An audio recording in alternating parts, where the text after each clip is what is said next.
you look expensive. Well, you know they say women with good hair get paid more. Oh, really? Yeah. Just get a mirror up. Let's go. Just get a mirror up, a couple of chairs, so everyone's going to be fine. So that was the birth of Q. You know, when people are like, oh, but I don't understand why hair has to be so expensive. I'm like, it is so expensive to run a salon. Losing your first staff member is heartbreaking. Heartbreaking. It's that double glazing that I love so much. Yeah. And then we put this glaze on and then we put the next my God, we have to glaze record on. that. The culture is an ever-evolving beast that you have to lead from the top. Like I want, everyone to sort of feel a particular way when they walk in and walk out of Q. And you can't control that. Yeah. When you have people renting a chair. You just do it. Yeah. Because you wouldn't have the success you have today if you didn't just go, all right, strap on my boots, let's keep going, let's keep moving. Going. Because I If found there's that so anything I interesting. can share, about moving off the floor, is get ready for everyone to either leave or just the culture just totally change. And for us as salon owners, it doesn't matter that there's 500 happy people. We think about the one that potentially wasn't because they didn't get offered a coffee. This is a new chapter in my life. I've been through your kids, your dogs, your breakups, your boyfriends, your husbands. Your marriages, your Can't you just be through this with me? Yeah. If I care so much about what I love doing, it means that I don't care about my family or the people in it. It's just not the case. Yeah. Do you actually really want to do this? Do you really want to be a salon owner?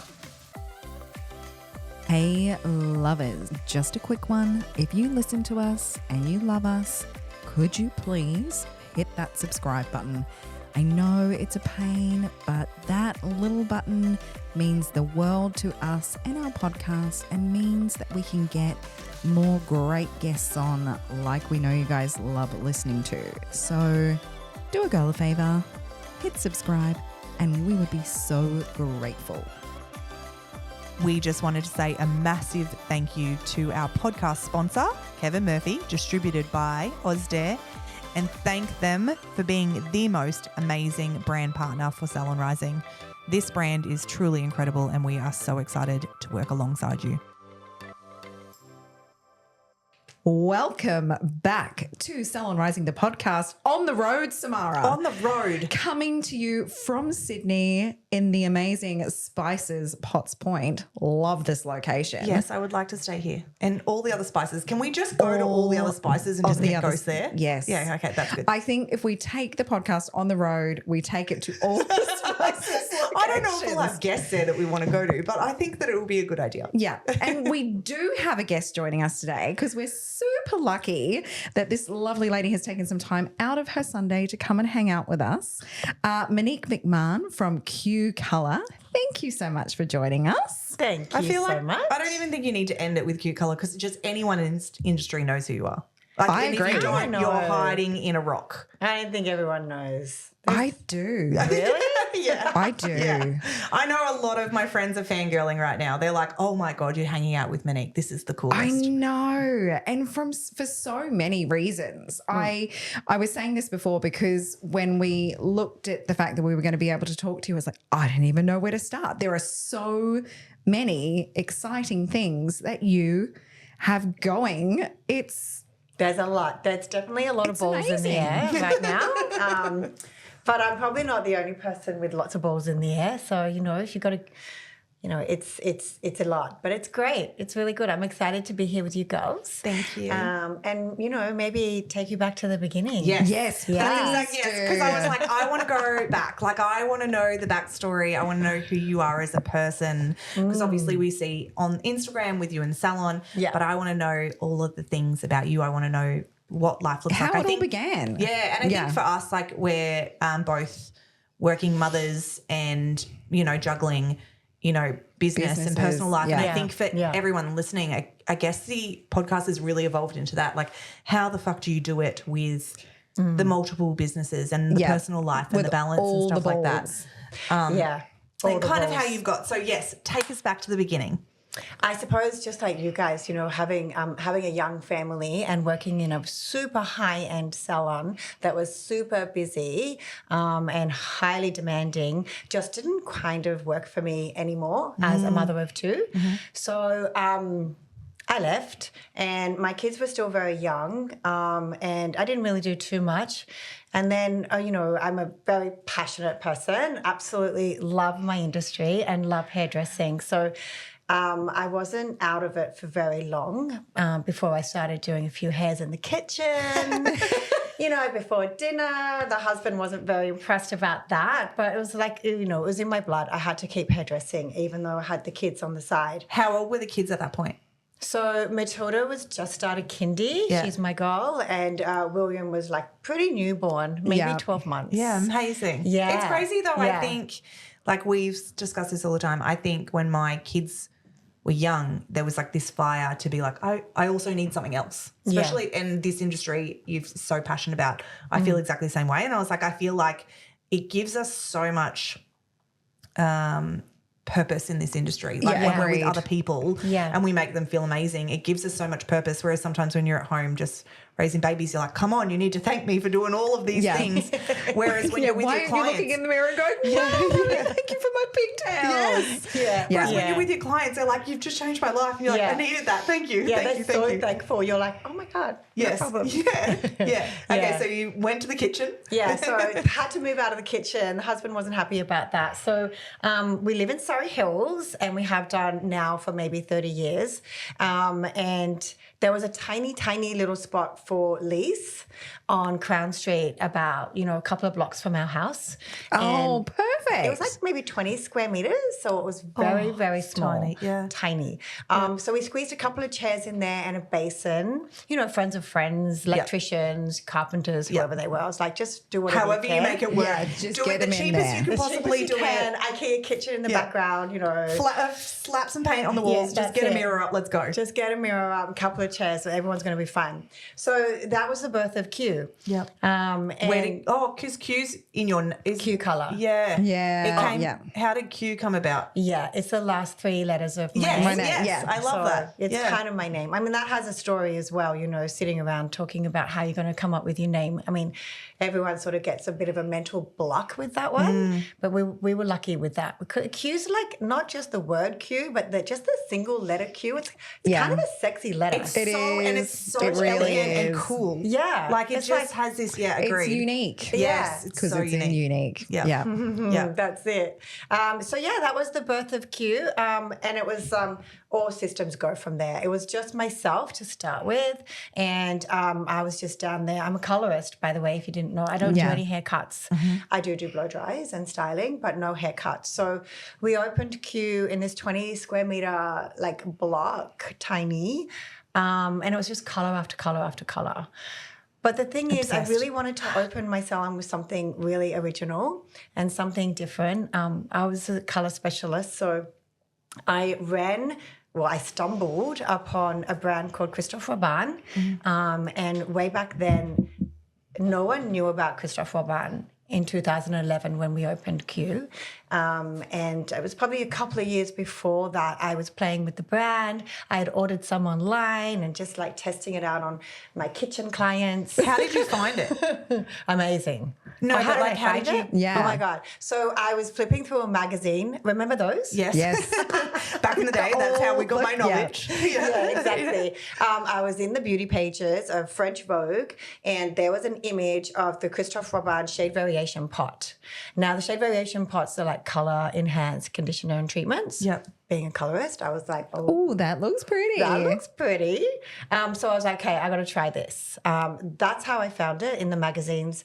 I ordered it online from his website and started playing with it then and there. I love that. So yeah. I do that So now, but when nobody it had comes it to here Insta. then. Nobody even knew of Christophe Yeah. Robin. They were like, what's the other guy? What, Winnie the Pooh? What do you Yeah. Anyway, that's what everyone was thinking I was talking about. I'm like, no, it's Christophe Robin.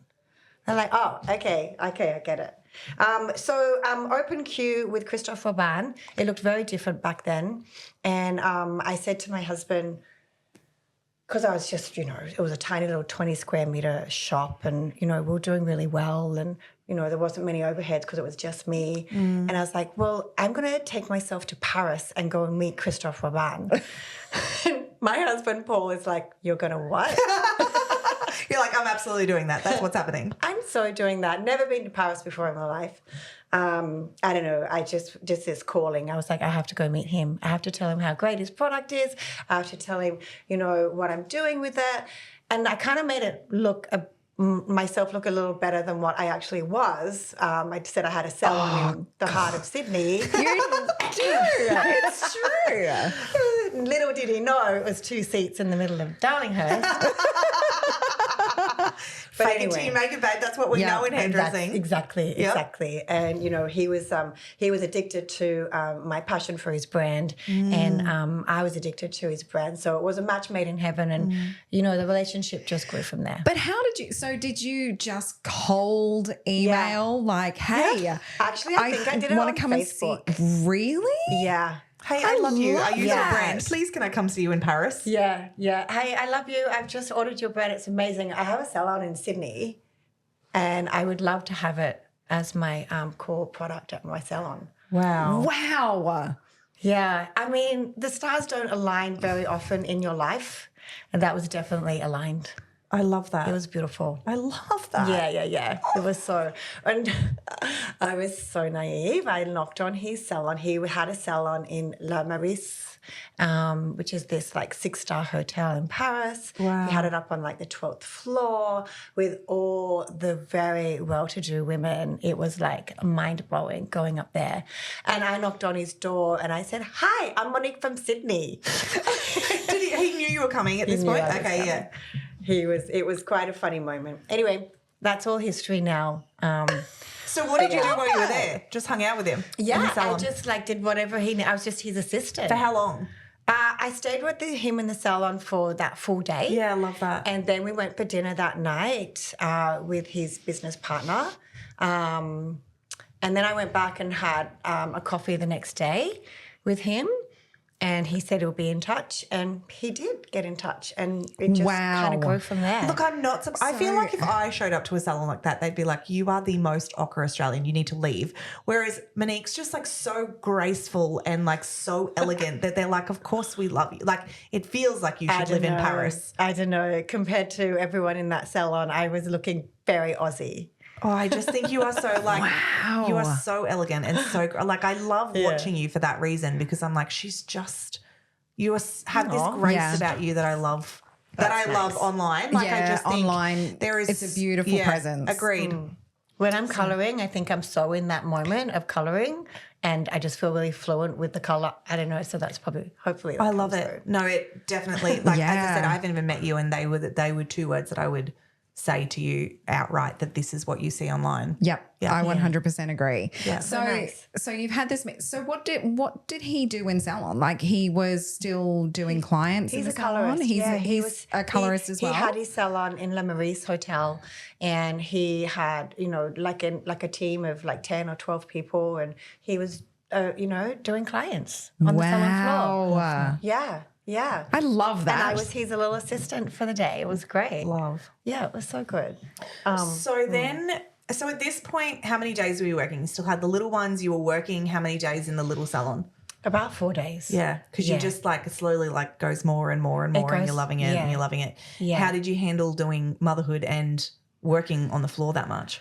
I think, you know, coming from that really busy salon that I worked in before, I remember, and you guys may have these moments as well, and when you have a young family, I remember sometimes coming home from work with my bag still on my shoulder in the kitchen, chopping up dinner. Yeah, like absolutely. Like every second is like so important. Like just, you know, you just don't have a lot of time. You don't. So, you just walk in the door, you're straight. Like I think that you get into bed at night and you're like, oh, this is the first time I've sat all day. Yeah. Like, and even when I think I get home early enough. On the toilet, you're like, oh, wow, okay. Yeah. Like even when I think I've gotten home early enough and I'm like, I'm at home, by the time you walk in the door at like 4, once you've picked the kids up, it's like, okay, well, I've got to make this, I've got to do that, this has got to be organised, then we've got to do homework, then we've got to do dinner, then we've got to do all the things and in bed, and then all of a sudden and then you're you like, sit down there, whoa. Okay, now it's time for me to go to like shower and bed and stuff for me. Like it's crazy when you know, those days. Yeah. So I was already running on that sort of path, like, you know, crazy mothers do.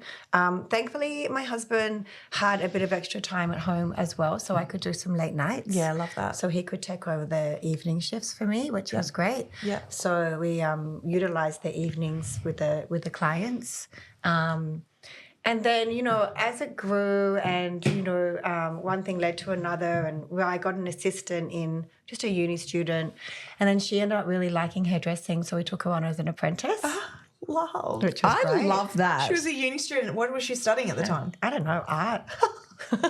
She was like, I love this. This is the coolest. I'm just going to be a hairdresser. Yeah. Which is art in itself. In itself. Yeah. Yeah, so she, we signed her on as our first apprentice, and she was amazing. And we worked together until she finished her apprenticeship. She stayed on the floor for a year after that as well. Wow. It was a beautiful relationship. I cried my eyes out the day she left. It's like that. I've got one that's about to leave me, and the day, and I'm like still not. I mean, I'm not accepting. You know, Yeah. It's been with me a year after her apprenticeship. Yeah. And just that first one that you're like, oh, I'm going to sob when she leaves. And in a really good, she's moving away, but I'm just like, please don't go. Like, and even to this point, she's still fully in the business. Like, it's not tried to check out or anything. Yeah. And I just Yeah. think Yeah. it's a big loss when they go, when you just have nurtured them and love them Yeah. so much and you're ready So for their much. journey. Yeah. But then at the same time, you're like, please don't go. Yeah, I know. And you're excited for them. You're As you excited, say, yeah. like you're ready for them to, you know, that you're excited for them to move on. But that particular one, like, because her and I, we pretty much built that brand from that 2-seater salon into what is now a 2-floor, 11 seats and 6 basins and 16 staff. Wow. Yeah. So, you know, that was really, you know, and losing your first staff member is heartbreaking. Heartbreaking. I know. Heartbreaking. Anyone else out there listening, I'm sure they can relate. It's like if you've had staff and that first one leaves, it's like you just cry for days. I remember my girlfriend who Chantel at Talish, which you've just been. I love Chantel. Yes. Oh my God, she's amazing. She's amazing. She's so great. And she just raved. She just said the education she did with you was mind blowing. And so she's one of my close girlfriends. And I remember talking to her and she's like, it gets easier. Like the more that you go through the heartache, it gets easier. Whereas the first couple of times, and it was always such valuable information for me because I remember as it went on, I was like, okay. And I say to my clients now, I'm like, it gets easier, I promise. It just, the first couple of heartaches are the hardest. The hardest. And I was like, they always hurt because you just love them as people and not seeing them every day. Like your life's, you're still in it, but you're not seeing them every day. But I remember her saying that and I was like, okay, that was a good piece of advice because it does get easier over time. Yeah. So how long were you in the little space before you moved to the space you're in now? So we were in the space on Crown Street for about 2 years. Wow. Which was great. Yeah. And then we moved up to Liverpool Street, which is just around the corner from Crown. Nice. Which was great. Nice, easy move. We're literally walking up the street with like trolleys. Like, literally. I'm using that word literally. Pushing them because up. we were Yeah. pushing them Love up. that. And then it started raining. I even had my clients helping me take all the stuff up. You're like, whoever's free, it's a working bee. Bring Bring it in if you're local. Come on down. Moved into there, which was great. Now we had a few more team members by then. We had some renter chairs who were just like renting chairs and cutting because I didn't cut. So we needed to sort of fill that space because you know my clients would end up going somewhere else for haircuts. So. We knew a few people in the industry and they were looking for a space to rent. So I was like, yeah, come and rent with us. And that model moved from the small salon to the larger salon. And then we also brought on employees as well. Mm-hmm. So we had like a dual model, business model. Mm-hmm. So that's what I was going to say. So you did have the two sort of running. Yeah, that's because that's a model that quite a few people are looking into now, aren't they? You know, that running to. Have you still got that? Absolutely not. Yeah. Interesting. I knew you were going to say that. I was like, I feel like this is going to be a moment. Okay. I love this conversation. Okay. No. Excellent. It was really funny when you messaged me. You were going, I want to hear some highs and lows. Yeah. Well, here's a low. Yes. Yes. I'm here for all of this because you know, because there's a lot of questions we get about this. So I'm so interested to hear from the Rachel, we have to have like a 7-hour podcast because I'm so into this conversation. How many hours do we have actually? We have as much as we want. Perfect. Look, it may work for some people. I don't know. Maybe they have the magic sauce to make it work.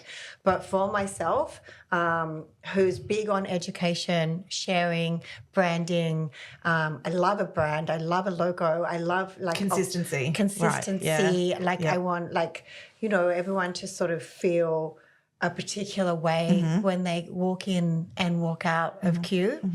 And you can't control that when you have people renting a chair at all. I mean, that's just the tiny thing that I hated about it. But there's a lot of other things as well. There's, there's the financial situation as well. You just can't cover your costs by having a rented chair. They just don't cover the costs it takes to, have that chair operating for 7 days a week or 5 days a week. It just doesn't Because I don't think anyone realises until, there's a lot of rented chairs out there. Love you. Because Jen does that. I rent a chair. But you're doing it in a but I do it in type of space. In a multi... so it's like a multi-space. And that's what they do. Space salon.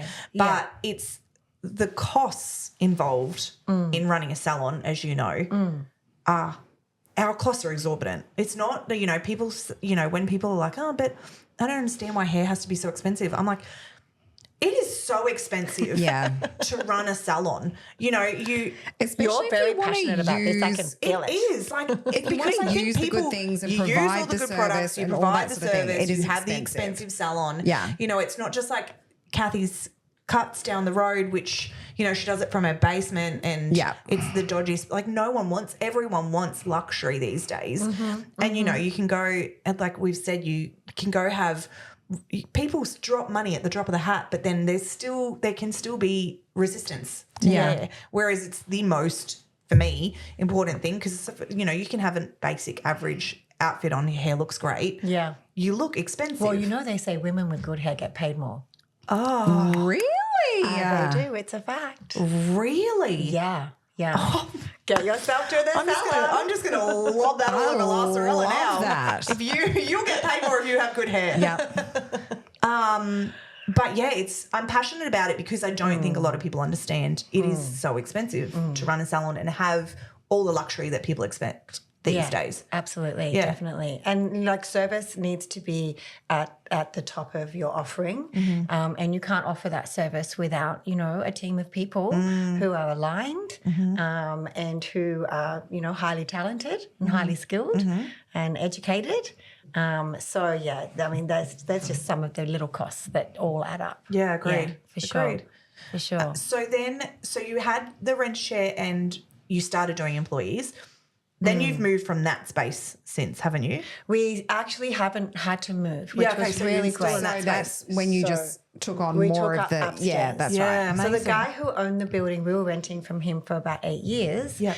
He's really lovely, and we put it in our contract that if he does decide to sell, that we get first offering. Yep, I love that.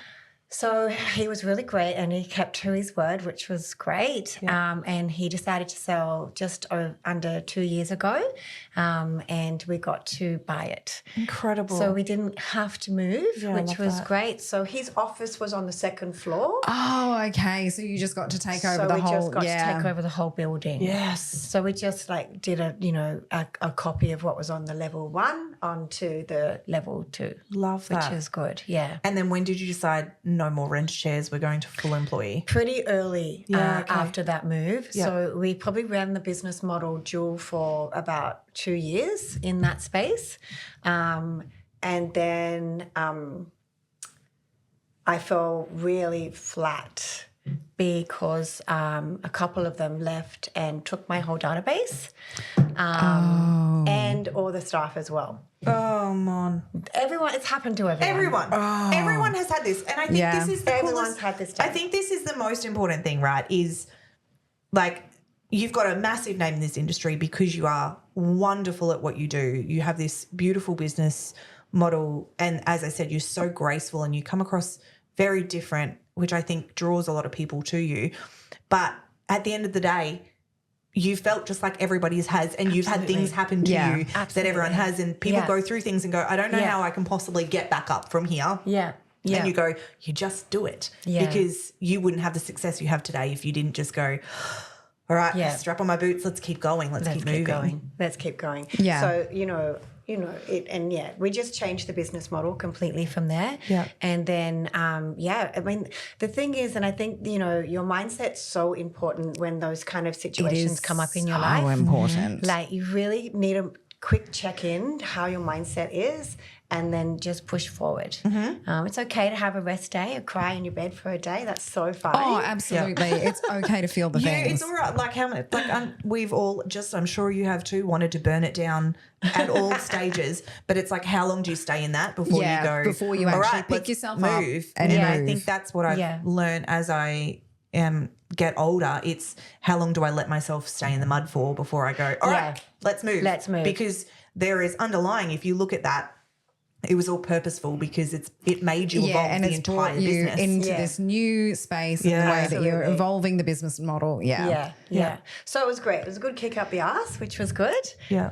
And it sort of opened my eyes a little bit to what can happen in business and how to protect yourself. So policies and procedures was my first point of call from that happening. Yeah. And we created a manual of basically everything from, how to enter and how to exit queue as a staff member, what's important to us, what our values are, what we believe in as a brand, and what you're stepping into when you enter our brand. Yeah. So we made the brand the most important thing from that experience. Wow. And I feel today the brand stands strong. Yes. And it's just getting stronger. Agreed. And I think you look at it overall, I could say I look at Q overall and I'm like, you are the brand. Like you have this amazing team, but you are the brand. You are the brand. Q. So if I was to come there, I wouldn't need to be looked after for you, but I would be walking in that salon because I know you are the head. Yeah. No, it's good. It's good. No, it's been great. And that new model has worked in our favour, which has been awesome. And taking over that second floor has been amazing because there were moments in that salon where there were like 10,000 people. Yeah. And they were queuing out the front and they were sitting on the waiting chairs and they were like, I was literally hand painting someone's hair on a stool. Like it was out of control. So, we were either going to move out of that space and we started looking or we needed to take it over upstairs as well. So we were lucky we had that opportunity to take over upstairs.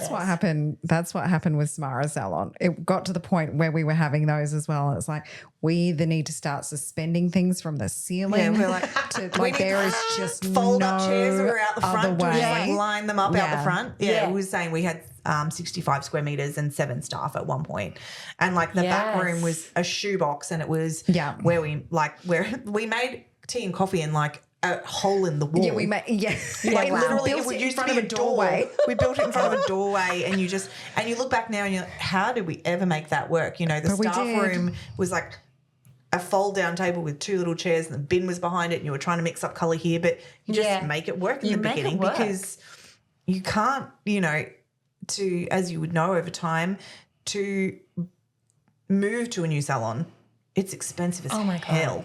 Oh my God. So you've got to be ready to drop. Even more and more so now. Like it used to be crazy expensive. Well, the fit outs for salons are outrageous. Outrageous. They're like, these guys, like, I mean, God bless Chantel, but her salon is I just walk in there and I just go 2.5 million just the fit out. Yeah, you're just like, oh. I remember going there for the first time and it was like a kid in a candy store. Like it's gorgeous. What? Like, the coffee, and even the coffee machine, everything. Yeah. I was like, sparkling water on tap, like everything. Yeah. Like it is like next level. Yeah. And that's kind of where you have to sit these days. Yeah. You cannot, these days you can't open a salon and expect it. Everyone wants it to be luxurious. So you cannot open a salon and just be like, you can, don't get me wrong. But not like when we started. When we started, it was like, whatever we did was going to work. Whereas it kind of evolved. And the now expectation now is when you're building a salon is high. Yeah. So high. So even when we built ours, it was like, and I was fussy because I wanted I really wanted, our last salon was like we kept evolving to try and make more space. I'm sure you would see that before you had upstairs. Of course. Like everything you did was to try and get that little bit more. If we just put a shelf on this wall, maybe we can process them. Everyone was standing on top of each other at the basin. We could get one more in. So when we developed La Sorella, it was very much like we're building this and this is how it is to stay. So we have to do it in a way that's functional and fabulous all at the same time. Yeah, absolutely. Okay, so throughout this evolution of your business and your brand, you have Christophe Robin, but color-wise you are using Wella Professional always. Yeah, because you're an ambassador for Wella, yes? I am now, but I've only just become an ambassador for Wella like within this 12-month period. Really? Amazing. Yeah. Really? Yeah. Oh, wow. On paper. So Wella's just been gaining from you for a real long time. Look, definitely, you know, I believe in a win-win situation always. Yeah. I'm winning because I really do believe and know I'm using the best colour products I can. Yeah. They just tick every box for me. Yeah. So I'm winning there. And, you know, I love social media and I'm a massive oversharer. So, you know, they're winning because that's who I am, you know? Yeah. So it's all fine. I don't know anyone that's like that.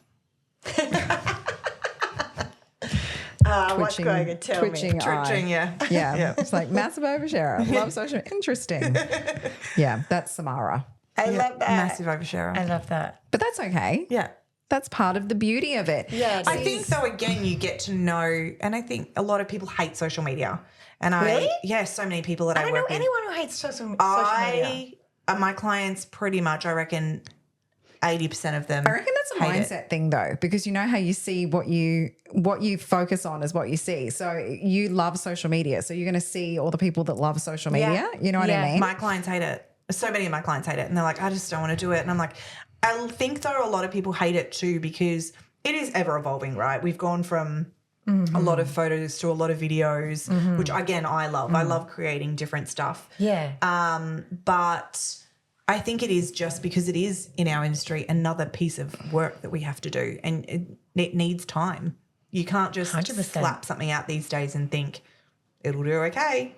You know, to build a brand, your social media has to be strong behind it as well. And what are you representing? Because again, you look at Q and you know what you're representing. La Sorella, completely different. We have the dumbest, shittest video, like the dumbest, not the shittest, the dumbest, funny cultural, really connected team videos because it's an expression of La Sorella. It's what it's like. Yes. But it's so interesting that, you know, you can develop a whole personality over your socials and what does that look like? Because I say to people, how we perceive, like what you perceive from me and from Mon is completely different, but still wildly successful salons. Yeah. So it's just what are you trying, what is your voice? What are you trying to speak? Yeah. I mean, you'd have to love social media given that you've got the subscription as well. Like that's a lot of time to be dedicating to that because you put so much content in your subscription. Yeah. It's funny how that evolved. We can go there if you want. Yes, please. Let's. So when how did the education evolve? let's go there. Yeah. So I've always been a big oversharer. I've always done education at any salon I've worked at. I've always been the educator. I've always educated myself somehow, training, doing this, doing that. Sometimes it's not even hair. Sometimes I'm just doing a course. Yeah. A bit crazy. And then COVID, we all shut down. So I started doing education online every Monday, free education for the industry. And then I started like online classes, like real ones that that you can purchase. And then I started online education called Q Academy. And then we had like 10 or 12 modules on there available to share. And then Q Academy was going really well for a while. Then, back into the salon, you didn't really have as much time to focus on the education as you'd want. So we were kind of just playing with where we were going to put what we love, education. There wasn't enough time to put it on Q Academy anymore. Yeah. Like that's still a company, but we just, Again, I love, like I'm just like pivoting. Like at all moments you're like, okay, What are we doing to pivot? And I just think this is such an important message for people. Yes. It doesn't have to be stopped. It's how can you pivot? Yeah. And you're continuing to go, okay, that's not working as well anymore. All right, what's the next thing? What's the next so thing? Inspiring. So, yeah, it was like, so we need somewhere to put this education. So we started just doing it on our page, like free. And if you scroll way, way, way back on Monique McMahon Colour, you'll see that, there's, education videos, like really thorough, in-depth ones. And they were doing really, really great. And then the subscription model became available. Yeah. And we were like, light bulb. This is where we're going to put the education because it doesn't cost anything. I'm still doing what I love. I'm still sharing as much as I can. But it's a designated area for those that want that. Because not everyone wants to sit and listen to me crap on about colour. No, a simple the way. other thing about this that I'm just like, I just want to cry, is that you didn't, a subscription model didn't come up and you were like, sweet, a new way to make money. You were like, I'm so fucking passionate about this. So this is where I put all the education that people will want. I can share the thing that I am so passionate about in a simple way. And it's great because business model wise, you should still be reimbursed because you're giving so much information. Yeah. But I love that you were like, I'm going to do this regardless. And then this is the perfect way to do it. Like it just, there's anyone that's like, I want to do education because I want to make money out of it, I think is crazy because it is so much work. But and I think no money in it. The passion has to be behind it. It's like, why are you doing this? Because even I feel the same way with Salon Rising.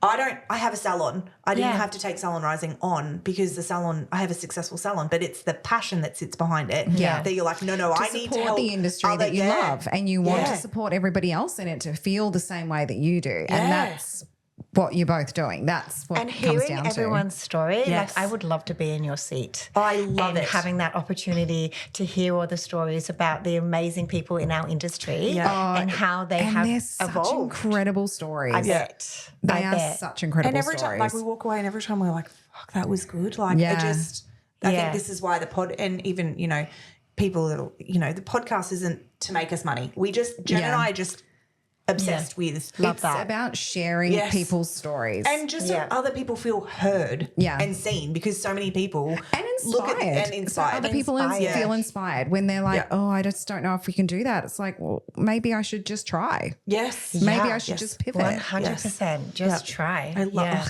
Do you know what I love about the Instagram subscription model in terms of education as well is it really sits well with the industry.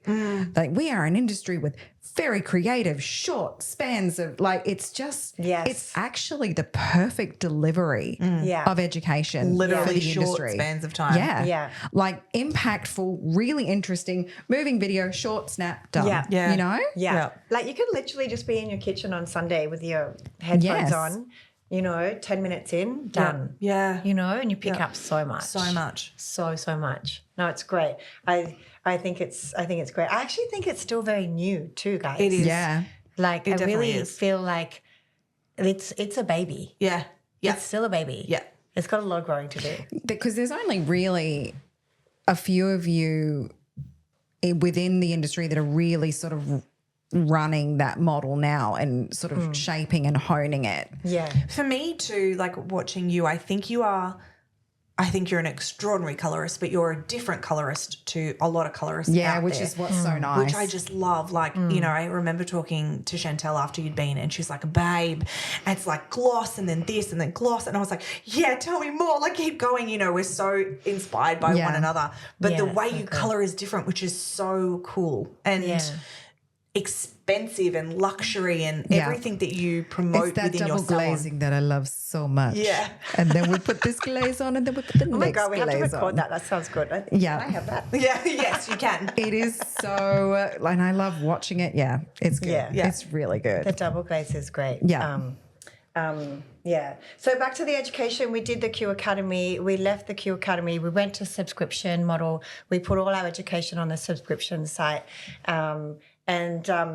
And then we had the internal education for Q because we had a lot of apprentices coming through the salon. So we've sit at around 5 apprentices at the moment. Yeah, amazing. I And love we've that. sat there for about 2.5, 3 years at 5, and we grow them, which is so beautiful to see. So, of course, we needed to create a module that, or education module that, shared everything that is true to Q. Yes. And there's probably quite a few unique techniques that are quite unique to Q, like the double glaze, and then the single glaze as well, the double bounce blow dry, just the single bounce, the double set, like all of these things that we put on our Instagram page that people come to us for. Everyone in that salon needs to know how to do. Yes.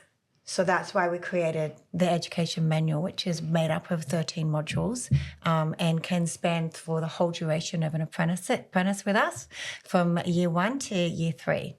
That's incredible. Some move a little faster, Yeah. and by the time they hit year 3, they've done all the 13 and they're on the floor. Others might move a little bit slower. So everyone learns differently. So creating that as an educator was definitely a big highlight for me. And it's in full force now, and it's working, and the babies are growing like amazingly. That's incredible. See, this is so important too, because this is something we're hearing a lot as well. It's like, oh, you can't get apprentices and we can't get anybody in the industry. If you've got 5, clearly you and had a still rotation can. of 5 for a good few years. Yeah. So what do you think it is? Do you think it's just the way that you're offering to educate and grow people that's drawing that sort of apprenticeship base to you? Because I cannot tell you the number of times in the last 3 to 6 months we have been asked, like, how can we get apprentices? It's like, really? Why? I think definitely offering education. I mean, someone signs up for an apprenticeship, they want to learn. Okay, that's just simple. So if they're not going to learn, then they're not going to hang around. Yeah. That's it. A really great culture is always important, which, I have failed at many a times and succeeded many times as well. It comes in and out, that one, to keep that culture really strong. And I think even that's important. That's an important thing, because so many people, we are massive on culture within La Sorella, within Salon Rising, and speaking about it, but we do say cultures, you're not going to come and learn culture from us and do it and then be like, that. oh, That's it's it. fixed. Culture's perfect. It's going to be great perfect for the rest culture of my now. life. Yeah. Like, as you build new team members see, everyone, she's change. laughing for a reason, because it is very true. It's as people come in and people leave, and as you develop further as a person, and, but that as your culture is brand develops and what it represents and the direction that you're moving in. It's an ever evolving situation. 100%. Totally. Yeah, it's you're always giving to that beast called culture. Yes. As a leader, we say, culture is from the top, and it is, and as you evolve as a person, I'm sure, you're not on the floor. Are you on the floor still? No, I'm on the floor every second Saturday. Yep. And I might just jump in every now and then here or there. Yeah. So even as I've like, you will resonate with this, as you evolve and you start to remove off the floor because you have to, because you're running this bigger business, the culture changes with that too, because everyone's used to you being on the floor, and then That you was move massive. off the floor, and then people getting used to you not being on the floor, and then you'll have staff changes, and then what does that look like for everyone? Like, a culture is an ever-evolving beast that you have to lead from the top. That's it. I mean, I remember looking at other salon owners and having conversations with them about them moving off the floor and how did they do it, and, they'd say things like, oh, we've got a business coach to show me how to do it, or we did this, or but I'm still back on the floor now. Like, I never really heard any success stories about a salon owner moving off the floor. I totally understand it, because you do get pulled back every so often. But the biggest thing I noticed moving off the floor was that massive change in my culture. It was For the positive or the Negative. Interesting. negative. Because you're not, I think in the beginning, They were like, everyone's so used to you being there. So they're used to you being on the floor. And then all of a sudden you also feel like, they think I'm not going to work? Is this just me stepping off the floor to be this? I don't know if you felt like that way, but am I just, does it look like I'm not working anymore? Because I actually work just as hard. Yeah. It doesn't look like, and it's an internal as well as an external thing, but 100, keep going, because I if found there's that so anything I interesting. can share, like, about moving off the floor, is get ready for everyone to either leave or just the culture just totally change. And listen, don't listen to your little voice. I mean, I've been hairdressing since I was 16 years old, like not nonstop, working all the time. So for me to step off the floor, I had a lot of like noise in my head saying, you know, you're not working. Why aren't you working? You're not working as hard as your salon, as your team. Why aren't you doing 10 more clients? Why aren't you staying back till 10 o'clock? What's happening? Samara's like, get out of my head. I feel like this is the Drew Barrymore moment. You know, Drew Barrymore just like hugs everyone. Like I just, it was so hard. So hard. So not only was I being hit by my team, I was being hit by myself. As well. And that's why you've got to stop that voice, because it's hard enough being hit by everyone else. I think I'm getting goosebumps. I can feel you too. I just was like, me too. Like and as you said, you like come off the floor and then you go back on and then you come off. I think for me, I've said to people, it was easier because I was pregnant with my third son. So when you're pregnant, you like can pull off the floor more because you're like, oh, I'm pregnant. Yeah. And then there was easier. But I always say to people, like, if you're thinking about coming off the floor, don't step back on directly after you have a baby. This is your time to That's step your moment. off. This is your moment. Absolutely. And Yeah, because you gave yourself a natural segue out. Yes. And I was very lucky. I had a beautiful manager who's still a very, very close friend of mine who kind of had the salon for me at that point, you know, and interesting enough held me through that point. But it's such an interesting time and people, and it takes time. It takes time. Like it's probably been about 20 months for me now. Yeah. And it's only just working. Yeah. And you go, also I can't be on, and because you're trying to express that to your team, I can't be on the floor and be everything to what you guys need into this business as well, because it's expanded bigger than I thought. And there's lots of different areas that I need to be in. Yeah. But if I'm on the floor full time, I'm giving and also I found that my clients were getting half of me because I'm trying to manage the team. I'm trying to like organize all the things that are going on. Yeah. And then meanwhile, you know. And you don't want to be the one person that's not meeting your brand, right? Yeah. Like not representing everything that this brand that you've built because you're stretched all over the place. Stretched all over the place. Like now when I'm on the floor Thursdays only for like 6 hours in between the school drop off and pick up. Yeah. But even the day that I'm on the floor, like you would be on a Saturday, that every second, it's just like I'm so joyous because I love what I do. Yeah. Like you were saying, you are doing more education, so that helps when you do that. But when I'm on the floor that day, I'm like, oh, this is why I like this. I still really love what I do. But luckily, and I think it takes time also for your team, and as your team evolves and stuff as well, I think as new people come on, they don't get used to being on the floor as much. And as you said, you find like you have a change of staff. But I think, I found that my team now, like they're always like, we know you're working, you know, but it is that inner voice of being like, you know, I'm working, right? Yeah. I'm working really hard at all times and I'm trying to do all the things and I'm trying to be all the things. And, you know, I've just gone through a divorce as well. So going through that, you know, and having my team hold me through those things. But it's an interesting time to make sure that you're like, I want to foster this culture and I want you guys all to feel heard and seen. But, you know, everything's evolving at the same time and really having to pivot. So the fact that you were like, yep. So culture's starting to feel really nice and comfortable and settled. Right now. Yeah. So, you know, it's up and down with the culture, but it's really beautiful. We have a few new team members who hadn't worked with me when I was on the floor. Yeah. So they only know me as the director now. So they only know me as the happy person that comes in and has the consultations and helps choose the colours and directs the, you know, application if they need it, or, you know, just make sure everyone's okay and says hello to all the clients. So that has made a massive difference. You're just just joy. You're just the joy. You're just and the joy that walks in. I'm so happy to be joy. I love joy. My team's always like, don't leave. Like when I leave, I love that they're like that. They're like, stay. Or if I'm like, I'm only in this day this week, they all just like look at me like, no, because we get to be the joy. And I think it's a really important role. It's massive. It's such an important role. It's massive. Absolutely. You know, like the quality of work's so much better. Yeah. The team's so much happier. There's like, you hear more laughter on the salon floor. Yeah. Like that role is really important. Yeah. Like and I think even for us, But like see, it that brings... comes from that change as well, right? And we're talking about being comfortable with that the fact that your team changes when you make that move. It's like, well, your that's team changed. changes, but so do your clientele. Because your clientele, not all your clientele like it either. No. You know, and some move on, and you've also got to be like, okay, I'm okay with that. You could be here and be with my team and be in the same hands, or you can decide to move on as well. And you've got to be okay with that too. That was really hard. Yeah. That was really hard.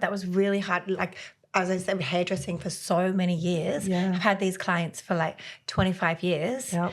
And then they were like, well, what do you mean you're not going to do my hair? I'm like, well, you know, I'm just stepping off the floor. I'm trying a new direction. You know, I'm taking a new challenge. I'm super excited. You know, I was hoping you'd be excited for me too. You know, this is a new chapter in my life. You know, I've been through your kids, your dogs, your breakups, your boyfriends, your husbands. Your marriages, Can't you just be through this with me? Yeah. Why won't you go through this with me? And also, I'm not leaving you. I'm leaving you with this, like, incredibly talented team. Yeah. You got me. Yeah. So we definitely lost a few. But, you know, you can't control that. You just got to move forward. Yeah. And I think, too, you can teach that as much as possible too, but you've got to then put the trust in your team. And, you know, it's not always going to be the same to what we give. You know, what we give a client's not always going to be the same to our team members. And we have to be okay with that because it's our salon, right? So then, you know, that joy comes through to every client. But I think we've also got to be okay with the fact that we're going to do this to the best of our ability, and our team are going to do this to the best of their ability, but they're also humans. Totally. And not everyone can be word. Also humans, and a big human word. Dealing with humans. Yeah. And that's like an ever-evolving, inconsistent thing as well. Like it's not just a straight plane. Humans dealing with humans. Yeah. There's a lot of variables there. And then I also just think, like, someone said to me, I can't remember who said this or what I listened to it on, but they were like, you know, don't you ever fuck up in your job? Like, that happens. Yeah, sometimes things go wrong. Sometimes the service is not what you expected because for some unknown reason, everything's run late. So you're running, you know, your team's running late. They're scrambling to make sure that everyone's looked after.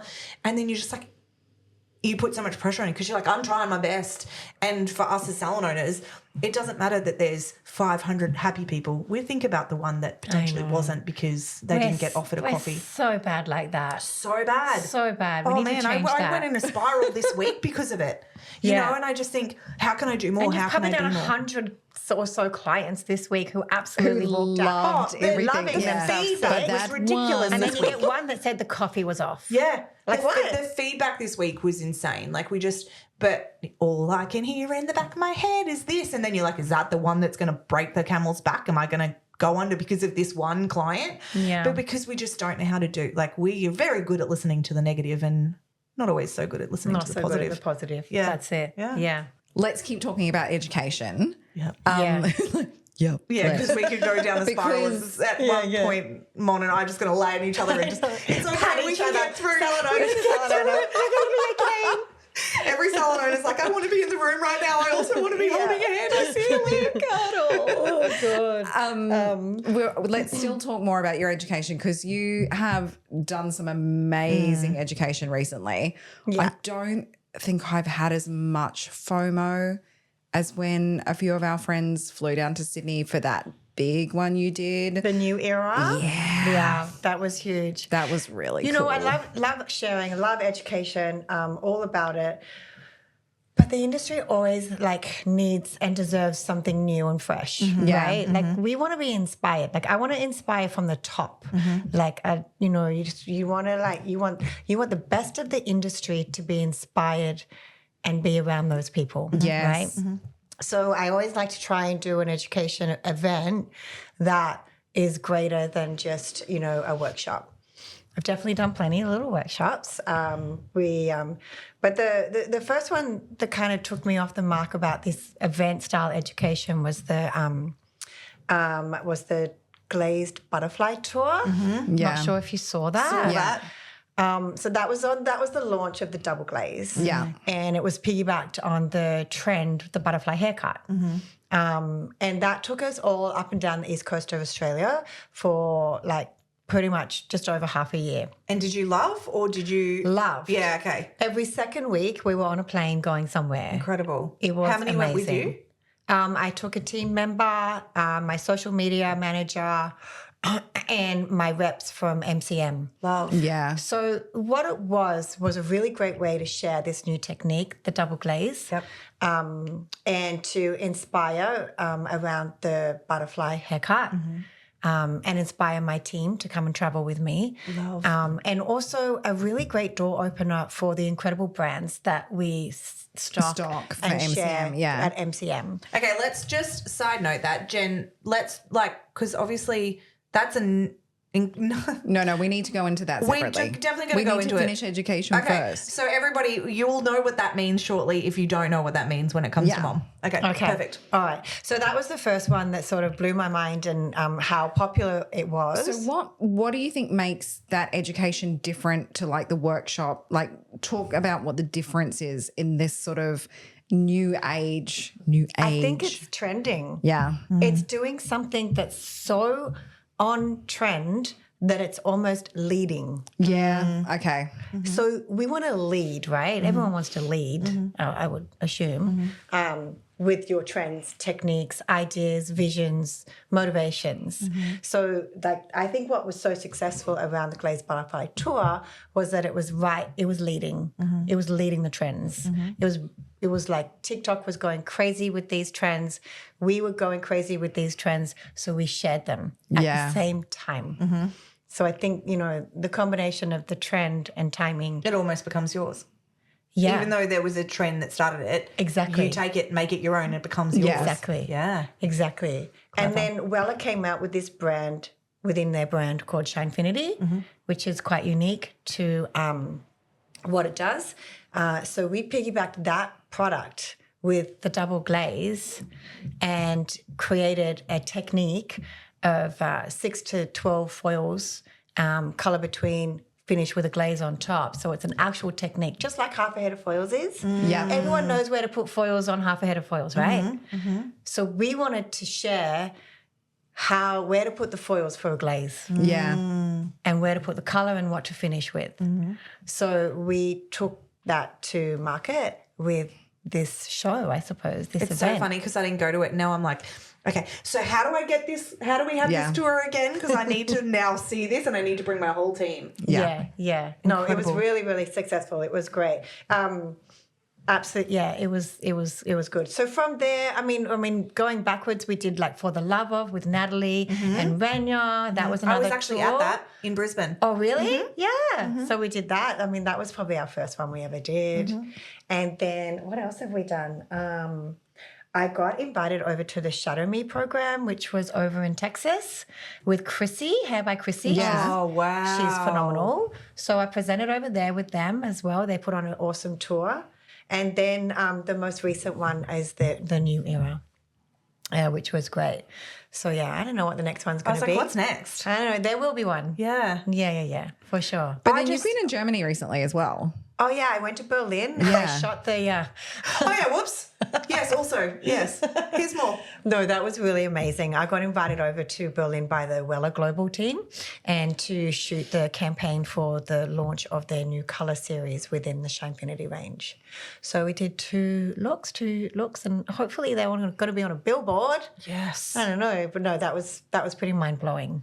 I think the thing is, talking to you, you're just still so incredibly inspired and passionate. Like, it's, I think as anything, when we come to that word pivot in this episode, I educated for about 2 minutes and I just was like, I thought this is where I want to go and actually I'm not, I don't like it. I don't love it. Yeah. I thought this is where I wanted to be because I wanted to be with other hairdressers, so desperately did I want to be with other hairdressers, and you think that's where it needed to lead. And then when Salon Rising was born, I was like, okay, no, this is where I'm meant. Yeah, this is where so my passionate passion about lies. it. This is where I'm meant to be. Yeah. But I think, listening to you and going, you're just so passionate in every level that, it's just, it's inspiring. Good. Well, there's a lot. I mean, it's a passionate industry. There's a lot of, ups and downs with passion. Yes. Yes. And motivation. I think anybody that thinks that we have to fuel ourselves on passion and motivation is drunk, because that fire's going to burn out. If you're thinking like, and you think about when you first opened the little salon, it was just you just like, you're literally powered on passion. Like you're just like, I'm going to go. You can't leave. Like, I'm like, okay, I'll talk to you in 2 years' time. And then you get to 2 years and you're like, the passion is gone because you can't run specifically on that. But doing these tours and stuff would keep giving you that incredible boost of what you need to feel really passionate about what you're doing. Absolutely. Yeah. I think, for me, it's about, it's just like an internal drive to do something new. There's what's next? What's new? What hasn't anyone done? Or what has everyone been doing that I can do differently? Yeah. Yeah. I think that's where it all comes from. Yes. So good. It's so good. So we need to segue into talk about MCM because that's obviously something that we've referenced just so that people are clear. MCM Beauty is a wholesale import distribution company for hair and beauty, and it has ran by my husband and Karina Parry. She's our GM, and all of this that we've been talking about, whilst all of that has been happening, MCM was growing on the other side. Wow. So Karina, we were so lucky to find Karina. She's actually a good friend of ours. She was a friend of a friend, and then we stole her off her, and then she joined us. And she's been the GM of MCM Beauty since the day we opened, and she has grown everything to what it is today. Wow. Which is amazing. So did you initially start this to have like a way of bringing the Christophe Robin to Australia? Like, was that like the driver? So we fell into this. It wasn't something that was in a business plan. So many. I love this, right? Everyone just take a note of this. So much, Mon has said, it just happened or it just... But I think because you're just following, you're following. I think so much happens for you too because of your mindset. Yeah. Because you're moving and shaking. I think so much happens that it just keeps evolving. I think sometimes it's not luck. It's your drive and your goal and your vision, and everything just kind of keeps manifesting to life. And I think that's really cool. Yeah, absolutely. Yeah. So we took on the Christophe Robin in the beginning as just a brand in the salon. And then, as the salon was doing better and there was, more opportunity, we were like, why don't we ask for the distribution rights? And we did, and we got them, just like that. He was very young. Christophe's brand looked completely different when we first had it. It's evolved as we have evolved. I think, as I said earlier, the stars were aligned for that meeting and that relationship, and we both grew together really beautifully. So that's how MCM Beauty was born, with Christophe Robin. And Karina, being the amazing PR marketer that she is and the guru who knows absolutely everyone in the industry, she brought that brand to life by getting it into the best retailers to start with. So Adore Beauty and... it was in Mecca, wasn't it? No, we didn't do Mecca. Mecca's interesting. We did David Jones, Adore Beauty, and a few other onliners as well. And then... It's funny because people get, I say this with my team, people get funny about brands being in the big online, space, but it just gives our brands more credibility. Absolutely. Totally. I don't think about that at all. I'm like, it gives our brand more credibility that they're on all of these online spaces, and people 100%. then know the brands because they're like, oh, I've seen that on here, or I've seen that on there, or, I don't think it's a hindrance at all. I think you've got to change your mindset around it. No, I think it's a big win. Yes. Yeah. Because, these big brands like Adore Beauty, they have so much money that they can sell to camels. Yeah. Right? So if we are a little salon down the road in Darlinghurst trying to sell a product that no one's ever heard of, how many are you going to sell? Yeah. Right? So, it definitely elevates the brands that you have on your shelves when they're attached to big brands like Adore, like David Jones, like Mecca, like really big beauty influencers. Yeah. They are beauty influencers, and you want to be aligned with those people. Yeah. Totally. Yeah, 100%. So that was good. But now obviously MCM's evolved to have more. Like, so what are the different brands? Because what's the brushes? I love those brushes. Yeah. Yeah, really cute story there. So one of my gorgeous girls, Taylor Jones, you may have heard of her. She was an apprentice. She did an apprenticeship with me, and then she was like my superstar on the floor, amazing educator. And we were working late one night and we were looking up, we were just like really sick of the brushes we were using. And my client was still processing. It was like 9 o'clock at night. Where all good things happen, 9 p.m. Yeah. And we were Googling the brushes, and we saw that Ibiza was being used by someone at the time. I can't remember. Who's the guy that does Jennifer Anderson's hair? Oh, yeah. You know. Yeah. Oh, what is his name? Chris Appleton? No. But he uses them too. He uses them too, but no, it wasn't him. Michael? He's got the short Anyway. blonde hair. You'd know. Oh, as soon as I know exactly who you're talking about. Yeah. Anyway. I can see him in my head. Every hairdresser's screaming it out on the podcast Yeah. right Yeah, now. yeah. Pretty much. Sorry, guys. So bad. Oh, Yeah, so I know bad. who you're talking about. Anyway, so we found these brushes and we were like, Taylor was like, these are the brushes. Everyone uses these. You've got to get these brushes. So one thing led to another, and we ordered them just like we ordered the Christophe in the beginning, and we started using them. I told my husband, I said, these brushes are it. And I spoke to a few people in the industry who are session stylists, and they were like, oh, yeah, those brushes are really fucking cool. I was like, oh, really? And then we found out, we met Aaron, who's who has them in LA. He's the distributor or the owner. And, yeah, we just built a relationship with him, and now we have those brushes, which is great. And they're incredible. They're life. Are you got them in the salon? I don't have them. I need them now. Yeah, they're so good. Okay.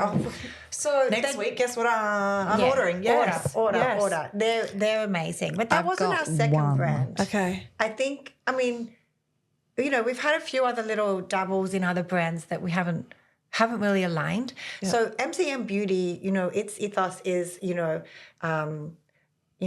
clean beauty meets luxury. Yeah. So we're looking for products that align with clean beauty and luxury.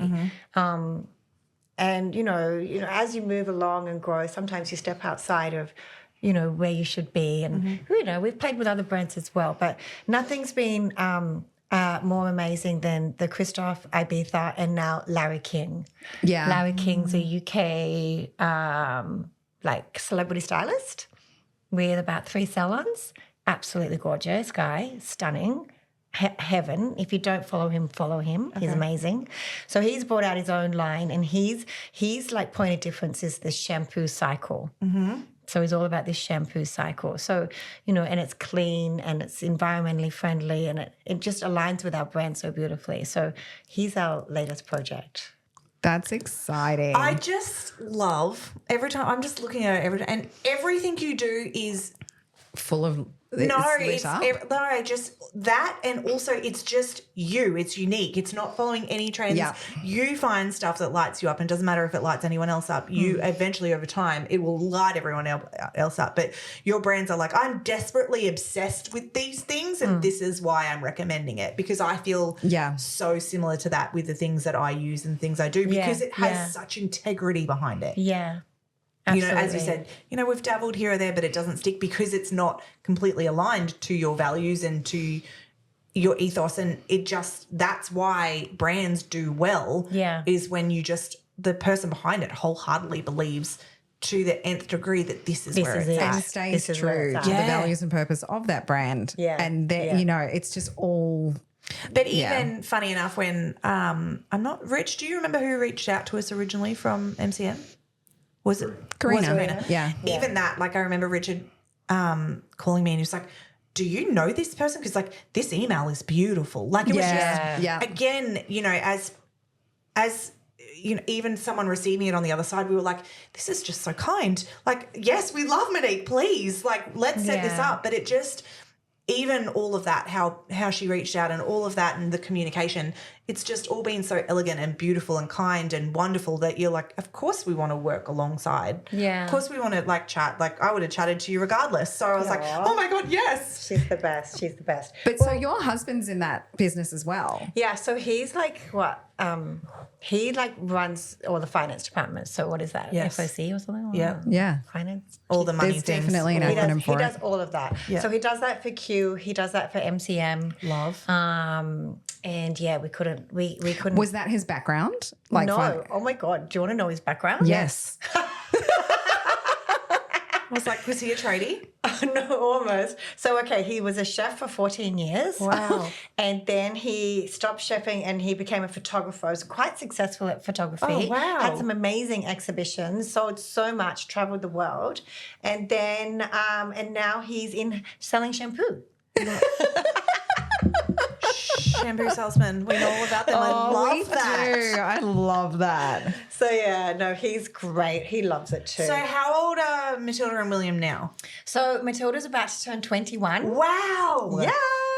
So we're so excited. She's great. So she actually went into fashion and design, and she was doing that for 3 years and working in retail. And just the last 6 months, she has come to us and wants to join the family business. What? Yeah, That's so cool. so we are so excited for that. I had to not look too excited. Yeah. I was Oh, like, sure. I'll really? I'll Are you take it sure? under I consideration. said, what about fashion? She was Are like, are you definitely sure about this? Or you're like, yes, I've been waiting for this. yes, Yeah. yes. If one of my 2 daughters or my son, if he wants it, doesn't follow in my footsteps, they will be held to pay. Yeah. They both tell me they're going to do it now, but we'll see. Yeah. And then my son William is 16. He's still in year 10. Nice. Yeah, which is great. Yeah. So, question. How did you feel over time? Do you feel like now, this is probably a good question now, that you have, the old people say that work-life balance. Do you feel like you found that with the kids over time? Or is it still ever evolving? Because I feel like it's ever evolving for me, but it's a funny one. I've never seeked work-life balance because my life is my work and my family are involved in that. And they will always be around and will always be talking about it. So it's not something I've sought after. It's I've not never something tried. you've sought to separate. No, it's I've like never this is, tried. it's This part is- of who I am as a person, and you're part of who I am as a This person. is it. So everything Come just down to the coexists. salon, meet me at the salon, and then we'll Yeah. go here. Or meet me Yeah. here for lunch. I'll be at the salon at this time. Or do this. It's not, I understand for others, they're looking for that and they need that in their life. I totally appreciate that. And that's like all my stuff. I appreciate that. But I've never tried to find work-life balance because they're the same thing for me. I love that. Yeah. Yeah. And I think that's going to be there's so many people out there right now that are like, I needed that because I thought I was doing something wrong. Yeah. I really thought I was doing Well, something I think wrong. that whole work-life balance thing makes people feel like their passion is evil. You know what I mean? It's like, oh, well, I don't. If I care so much about what I love doing, it means that I don't care about my family or the people in it. It's just not the case. Yeah. It's just not the case. And I think it is. I think it's ever evolving as your kids grow. As you go through younger stages with them and then they grow and they're older and then you can involve them in different things more. Yeah. And, my daughters, I love showing my daughters that I can build this life for them, that they've got a strong independent mum that was able to raise them financially on her own. Like for me, and we have these conversations all the time. So my daughter got her NAPLAN results the other day and one of them was low and she was just like funny about it. And I was like, it was so It's just a empowering for me to be like, snapshot in babe, time. whatever you find passion in is where you'll be successful. So that's it. it doesn't, I was like, mum never had these stellar grades. I always passed and that's all I'm ever going to need from you guys and I will support you in that. But you don't have to be having A's in all your subjects for you to be a success because as long as you do what you love, you will be successful at it, whatever that looks like. And I explained to her that, I'm a hairdresser and I didn't go to uni and mum is successful and that one of her aunties never went to uni and she is in HR and extremely successful. One of my other best friends didn't finish high school and didn't actually go into uni until later in life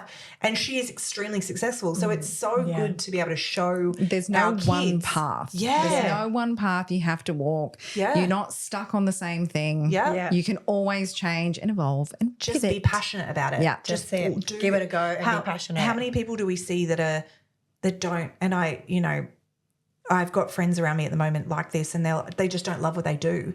And it's almost like for me, I'm like, I've never had that because I've always just been so and how so can in you love. spend so much time at something if you don't love it? Yeah. How do you even do it? Draining. How do you do it? Yeah. How do you get up every morning? Yeah. Yeah. Yeah. I'd be like, no, I'm not going. Yeah. So I think too, I don't want to. a lot of the times with people, like if they're feeling that I really need that work-life balance, it's like, are you aligned? Are you actually doing what you want to do? Do you actually really want to do this? Do you really want to be a salon owner? Or Yeah, really think about that one. did you just do it? Did you just do it because you thought that would be the next step? Yeah. Is there something else you could be doing that you love more? Like, it's just, you have to love it. Otherwise, it is really hard to be a salon owner if you're just like, I just don't like. And I've had clients come to the point where I'm done. I'm like, that's cool. Yeah. What's next? and that's okay as well. Yeah. That's okay as well. Pivot. What's next? It's the word of it. The word of the day. Yeah, that's it. Where are we going next? And I think that, I think if you don't, I think that's such a nice response, because if you don't love it and you want to involve your family in your world. Yeah, I love that my kids know that I travel and I've got this amazing support network at home, and my partner's super passionate about what I do. So even bringing him into when I speak and stuff, he's so passionate. That's what you want. You want the people behind you, and your husband's been exactly the same. Yeah. He's pivoted his whole life, and now he's alongside you in this, and now your daughter's come into it, and like, it'd be good. Just got one more just to slide in there. I'm just trying to think, where am I going to put him? Anyway. It's all right. You've still got a few years yet. Yeah, By the still time got your a few husband will be years. like, I need help now. Yeah, This has that's it. become a bigger beast than what I thought. Yeah, there's plenty of room for growth. There always is for everyone. So where's next? Or are you just enjoying being in it now? I'm really enjoying where we are right now. Yeah.